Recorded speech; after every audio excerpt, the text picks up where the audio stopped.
Assalamualaikum warahmatullahi wabarakatuh. Adik-adik kami kelas 10, ketemu kita di channel YouTube saya Budiono Yahman. Nah, setelah sebelumnya saya sudah share video tentang materi dan klasifikasinya. Nah, sekarang kita akan bahas tentang perubahan materi, lanjutan dari materi dan klasifikasinya.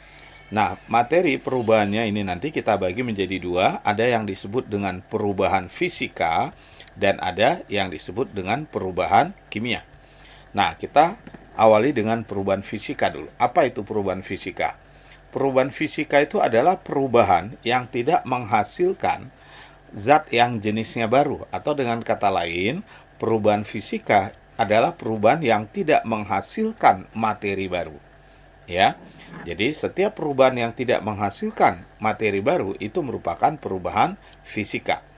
Nah, ada beberapa hal yang termasuk ke dalam perubahan fisika ya. Jadi kalau salah satu perubahan ini nanti terjadi, maka perubahan itu termasuk ke dalam perubahan fisika. Yang pertama yaitu perubahan yang berhubungan dengan perubahan wujud. Itu adalah termasuk ke dalam perubahan fisika. Setiap perubahan yang berhubungan dengan perubahan wujud itu merupakan perubahan fisika. Kita tahu perubahan wujud itu ada 6. Perubahan wujud yang pertama yaitu perubahan dari cair menjadi padat. Nah, cair menjadi padat itu kita sebut dengan membeku. Jadi contohnya air membeku. Nah, itu adalah perubahan fisika karena dia hanya terjadi perubahan wujud.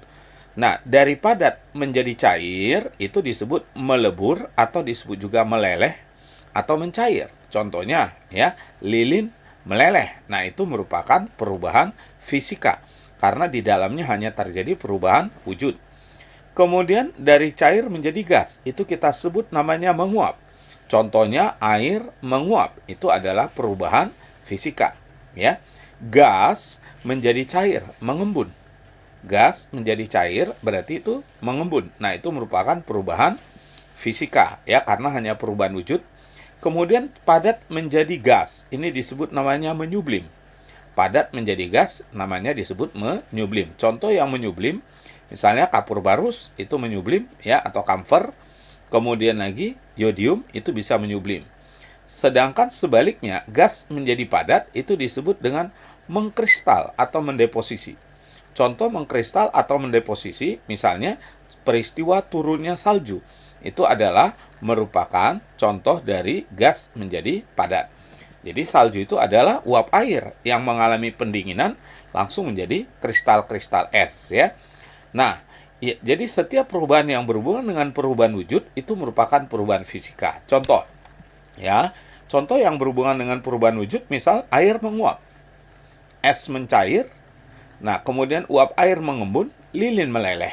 Itu semua merupakan perubahan wujud yang termasuk ke dalam perubahan fisika. Kemudian yang berikutnya, perubahan bentuk ataupun perubahan ukuran. Perubahan bentuk atau perubahan ukuran. Jadi setiap perubahan yang berhubungan dengan perubahan bentuk benda atau perubahan ukuran, itu merupakan perubahan fisika. Contoh, ya, bongkahan belerang menjadi serbuk belerang. Itu perubahan ukuran dari bongkahan menjadi serbuk. Kayu menjadi meja atau menjadi kursi itu perubahan bentuk. Ya, perubahan bentuk. Kalau tadi bongkahan belerang menjadi serbuk belerang itu perubahan ukuran. Kayu menjadi meja atau kursi itu perubahan bentuk. Contoh lagi kaca. Nah, pecah. Nah, pecahan-pecahannya itu tetap kaca. Nah, itu merupakan perubahan ukuran. Beras ditumbuk menjadi tepung, itu juga merupakan perubahan ukuran yang termasuk ke dalam perubahan fisika. Nah, kemudian peristiwa-peristiwa pelarutan. Peristiwa pelarutan garam-garam dalam air laut, itu merupakan perubahan fisika. Ya. Jadi, segala perubahan yang berhubungan dengan pelarutan. Contoh, kalau kita melarutkan gula atau melarutkan garam dengan air, ke dalam air, itu juga merupakan perubahan fisika. Jadi garam melarut dalam air atau gula melarut dalam air itu perubahan fisika. Ya. Kemudian contoh berikutnya perubahan bentuk energi. Perubahan bentuk energi sesuai dengan hukum kekekalan energi. Energi tidak dapat diciptakan dan tidak dapat dimusnahkan. Yang bisa adalah diubah dari bentuk yang satu ke bentuk yang lain. Contoh, kipas angin berputar. Nah, itu perubahan bentuk dari energi listrik menjadi energi gerak. Itu merupakan perubahan fisika. Bola lampu berpijar. Itu juga merupakan contoh perubahan bentuk energi. Energi listrik berubah menjadi energi cahaya. Ya. Nah, jadi segala bentuk perubahan, segala sesuatu yang berhubungan dengan perubahan bentuk energi merupakan perubahan fisika. Proses penyaringan, ya. Kemudian lagi sedimentasi atau pengendapan dan kristalisasi itu juga merupakan perubahan fisika, ya. Nah, sekarang kita lihat perubahan kimia. Nah, perubahan kimia itu adalah perubahan yang menghasilkan materi baru. Perubahan yang menghasilkan zat yang jenisnya baru. Nah, biasanya perubahan kimia ini disertai dengan terjadinya salah satu dari 5 gejala-gejala ini nanti. Jadi, salah satu atau lebih gejala ini biasanya menyertai suatu perubahan kimia. Yang pertama, yaitu adanya perubahan warna. Jadi, perubahan kimia itu ada yang disertai dengan perubahan warna. Ya, contoh kita lihat misalnya proses pencoklatan apel. Jadi apel kalau baru kita belah, dia warnanya putih, kita tunggu beberapa saat, maka berubah menjadi coklat. Kemudian proses pematangan buah, itu juga disertai dengan perubahan warna. Jadi itu merupakan perubahan kimia. Ya. Jadi perubahan kimia disertai dengan gejala-gejala, antara lain ada perubahan warna. Kemudian gejala lain yang menyertai perubahan kimia itu adanya perubahan suhu. Adanya perubahan suhu. Contohnya proses pembakaran. Ya. Nah, jadi proses pembakaran itu selalu disertai dengan terjadinya kenaikan suhu, ya.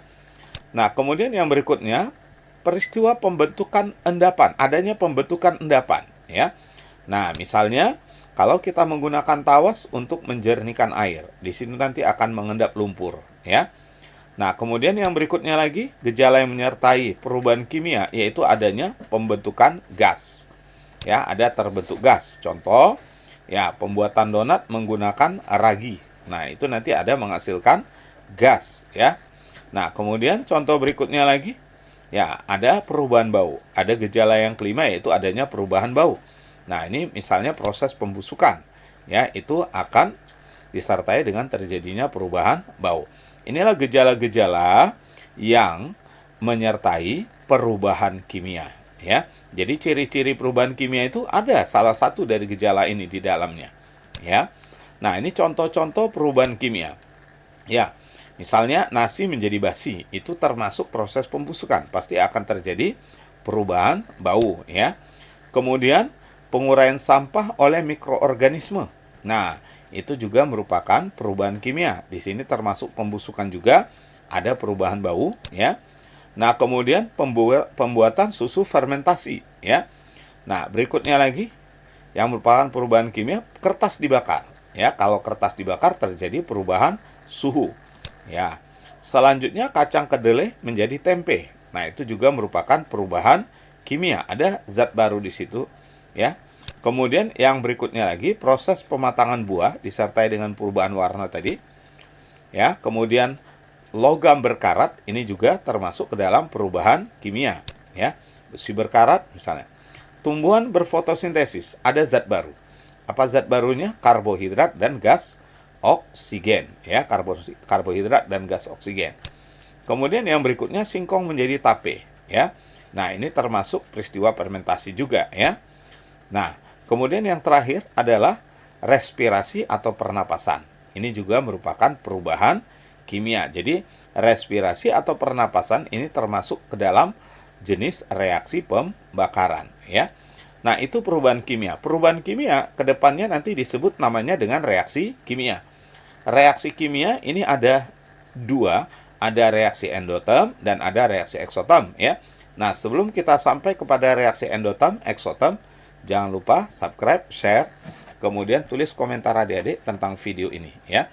Kalau kalian merasa video ini bermanfaat, silakan dibagi ke teman-temannya, ya. Like juga, ya. Oke, kemudian aktifkan notifikasi loncengnya. Nah, baik, sekarang kita akan lanjut jenis perubahan kimia yang nanti kita sebut namanya dengan reaksi kimia. Nah, reaksi kimia itu kita bagi menjadi eksoterm dan reaksi endoterm. Nah, apa itu reaksi eksoterm? Reaksi eksoterm itu adalah reaksi yang melepaskan kalor, menghasilkan kalor, ya. Reaksi yang membebaskan kalor, melepaskan kalor, membebaskan energi. Kalor di sini, energi di sini maksudnya bentuknya bentuk kalor, ya. Nah, misalnya reaksi pembakaran kertas itu merupakan reaksi eksoterm. Semua reaksi-reaksi pembakaran itu adalah reaksi eksoterm, ya. Nah, reaksi eksoterm itu menyebabkan kenaikan suhu. Reaksi eksoterm yang cepat maksudnya, yang serta-merta, itu akan menyebabkan kenaikan suhu. Nah, kemudian yang berikutnya, selain reaksi eksoterm, reaksi kimia itu ada reaksi endoterm. Kalau ini dia membebaskan energi, ini justru dia membutuhkan energi untuk bisa berlangsung. Reaksi yang menyerap energi untuk bisa berlangsung, ya. Nah, misalnya adalah proses fotosintesis. Nah, adik-adik, ini tentang perubahan materi, ya. Ini tentang perubahan materi. Ya, baik. Nah, kita cukupkan sampai di sini. Terima kasih atas perhatiannya. Assalamualaikum warahmatullahi wabarakatuh.